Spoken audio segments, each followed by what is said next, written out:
So in today's video, I'm going to discuss how to get a mentor. And essentially, you may have heard of this word mentor being thrown around in various situations. And a mentor typically is a person who can help you to navigate your professional career as well as certain aspects of your personal life as it relates to your profession. Now, typically in the old days or even today, it is quite common for many people to find a mentor in their company or in their university or research institution, as the case may be. And this mentor is not necessarily their supervisor, because the relationship with the supervisor is more of a top-down relationship, which is based on work being done and you being reviewed by this person as a direct report.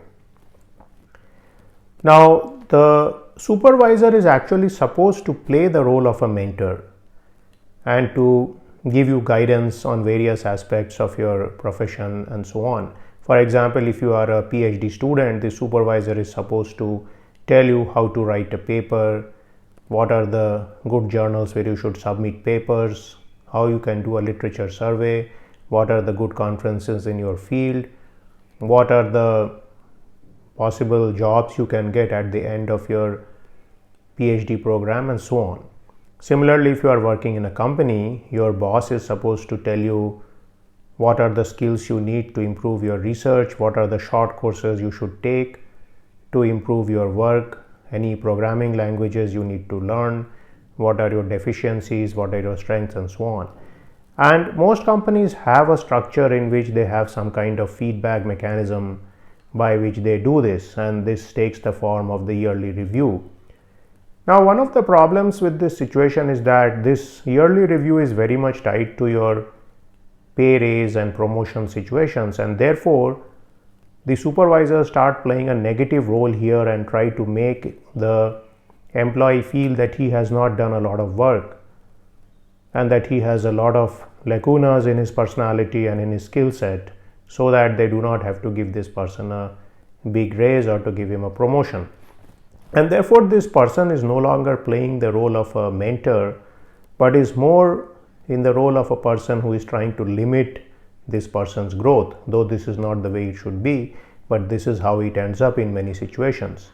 So actually a good mentor would be somebody who works in the company, or if not in the company, in the particular field or profession, maybe in a different company. And if you are in a university, this person may not be your supervisor but maybe a different professor. And one of the best mentors you can get is a former department chair or a senior professor who is not so much into the administration type of roles but has more of free time, and this person can then guide you on many aspects. Now, what are some of the characteristics of a mentor? One of these is that this must be somebody you look up to, venerate to some extent. The second aspect is, does he or she have time for you? So again, this is where the fact comes in, that this could be a person who is not necessarily in the situation where he has a lot of work. So you won't find a good mentor if this person has 15 PhD students or is a vice president of a company who is extremely busy, but it could be somebody else who is not in this particular situation. Now, one of the characteristics of a mentor is that this person should share with you how they have accomplished various goals in their life. So this, I would say, is one of the greatest contribution. So let us go back to the university setting. If the person has obtained a PhD degree, published various papers, got various prizes, got promotions, and so on, then this person could give you some secrets about how you can go along this particular path.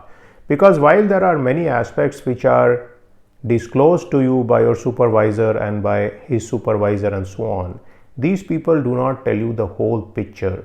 So there are many aspects of a job which are not necessarily told to various people, and again here the people who are well networked in the system, maybe the person is the son-in-law of the department chair or something like that, this person gets a huge edge whereas a person who is a new person in a particular setup, this person does not have many such nice relatives in the system, and therefore it becomes very difficult for them to figure out what are the things they need to do. For example, if they are in a university seeking tenure, then there is a certain requirement in most universities about the type of people who should write your tenure letters, and this is something which needs to be communicated to you right when you start your program. So you don't want to start your program in terms of being an assistant professor and then you have not spent enough time trying to figure out who are going to be your referees. So if it's a top research university, they may even want the referees to be full professors who are fellows of professional societies and so on, and therefore you need to know this particular piece of information much before your time comes for applying for promotion. Similarly, if you are a PhD student, it's a good idea to know what are the top journals in the field, whether you should write your papers with a plethora of people, whether that kind of writing could be sabotaging your own CV. So your supervisor may not be telling you these things if he himself is making you write papers with 10 people, but then there could be some different professor in the department who could probably share this with you, or even better, if you could find some professor in a different department or a university who may tell it to you, or maybe you can find somebody in YouTube nowadays. Now, some of the things the mentor does to you is that this person gives you feedback and guidance, and this feedback can be both negative and positive, but the aim of this feedback is to improve you and not necessarily to put you down so that the person doesn't have to give you a good raise or to graduate you this year. So these are some aspects to keep in mind. Now, some of the positive aspects of a mentor is that this person can get you a job, he can help you to get a promotion, he can get better work-life balance, and especially this person can help you get various fellowships, prizes, and so on, which are ubiquitous in the academic system. Now, like I mentioned before, informal relationships are best. You do not want to necessarily get a mentor through a formal channel, though that may be necessary for some people who do not have access to any network. So if somebody is coming into a system from a deprived background and this person has no friends or no contacts in the social system within the current system, then this person could be given a mentor by somebody else. So this is something which can work in these situations. You can also tap your own network to figure out if you can get mentors. For example, one of the sources could be if you have friends and you are a relatively young person, then the parents of those friends could be possible mentors for you. So keep a lookout for that. That is a good informal source. Similarly, if you are a person who is coming from a good family situations, you may have friends of your parents or uncles and aunts who can be mentors for you. Now, sometimes it is also possible that you may be able to get a mentor who is very well qualified and very well known. And this is relatively rare, but then there are random situations where it can happen. For example, you can meet at a conference or you can meet at some workshop, and this person may take a liking for you because he or she may see themselves in you at a past point of their life. So this is often the case where you're having been to a certain university or a certain school or a certain college or a certain religious setting may actually help this person take a liking to you and become your mentor. So this is often the case where people use some of these connections to advance their careers. Now, I'm not saying this is good or bad, but unfortunately or fortunately, these are some aspects of the real world. Now, keep in mind that you should not put all your trust on the mentor, because the mentor is also a human being.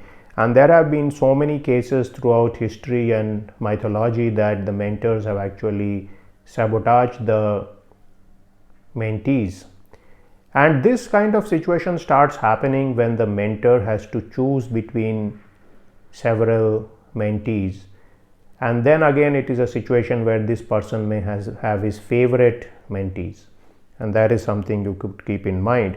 Also, mentors, being human beings, are also susceptible to issues such as jealousy. So again, if you are rising too fast, the mentor may actually try to slow you down. So this is also known as gatekeeping by mentors. So what somebody can do is that if you are going for a big prize or award, or you say that you want to go to a top university or get a major prize, this person may not feel very happy about the situation because he or she may not have got those prizes or awards or landed in that particular university. Or even if they did, they may have a certain bias in terms of they do not see you getting that award or prestigious position and so on. And these are the subtle biases and proclivities which human beings have, which have more to do with psychology and sociology and not necessarily with merit. Because again, as I mentioned before, human beings are not rational beings like Data or Mr. Spock in Star Trek. They are unfortunately very flawed machines, and therefore we need to guard against any such gatekeeping by mentors. So based on that same fact, I would say that while you try to get the best out of mentors, you try to get some good mentors, don't get too close to mentors. Don't put all your eggs in the basket of one mentor, because again, it may turn out that this person may be somebody who sabotages you. And I have seen this in the case of many people, that this sabotage has been relatively subtle, where the mentor extracts a prize such that it may not be necessarily for the person's growth. So this could be a situation where a person says, okay, I will help you get an award, but in return you must put my name on all your future papers. And this kind of situation actually helps the mentor much more than the mentee, and in some ways it becomes a Faustian bargain, because I have seen in these cases people then go around and say, the mentors for example, that well, I got this person this prize, he wouldn't have got it. So then this kind of situation can be worse than if you never had a mentor and you continued on your own path. So these are some aspects about all things in life in general, that while some things are good, not getting those things may also be good. So that is something which you realize at a certain point of your life, and then you are somebody who has become wise. So again, these were some of my views about how to get a mentor. So again, try to get a mentor. This person can give you a head start in your career, but also be careful of mentors, because they may also end up sabotaging your careers. So I hope you enjoyed this video. Stay tuned to my channel for more such videos. Thank you very much.